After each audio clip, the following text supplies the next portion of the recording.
The American jazz pioneer, famous for scat singing, now being honoured with a blue plaque in West London. Now to someone hailed as the First Lady of Jazz. Adelaide Hall pioneered scat singing, and she's believed to have had the longest recording career of any 20th century artist. Today, in her honour, a blue plaque has been unveiled at her West London home, and Alice Bandekravi was there.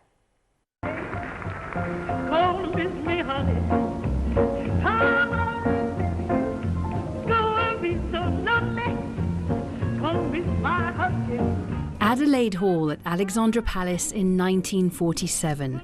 Rare BBC archive of an exceptional singer who was recognised by the Guinness Book of Records for having released music over 8 consecutive decades. Today, the Kensington address on Collingham Road that she called home was given a blue plaque. She was a pioneer. She was one of the first. She stayed in this particular residence for 27 years. She was a part of London, and so nobody should walk past this building without knowing who was here and what happened here. Adelaide Hall was born in Brooklyn and became a famous star in the States before moving to London in 1939, where she continued to wow audiences, including the troops during the Second World War.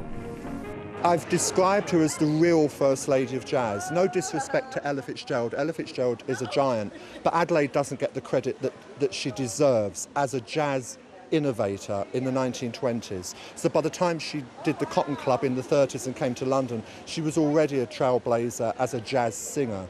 When she was coming up in the business, black women were expected to dress as mammies with bandanas, but she broke the mould. She was one of the ones that broke the mould for black women. So today, English Heritage have recognised her legacy and want to honour more talented and influential people from diverse backgrounds. We're unveiling the 1010th blue plaque here in London and celebrating amazing people that resided and really had an effect on the London area. Representation is really, really important, and making sure that we have more women, more people of colour.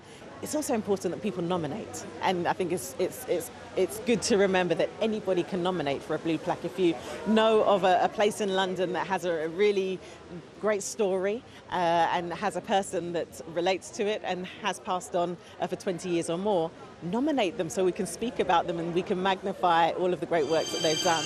There's no sun up in the sky, stormy weather. Even the weather today told part of Adelaide's story. Her music lives on, sung by modern jazz singers, her legacy commemorated. Alice Bandekravi, BBC London in Kensington. A well-deserved honour.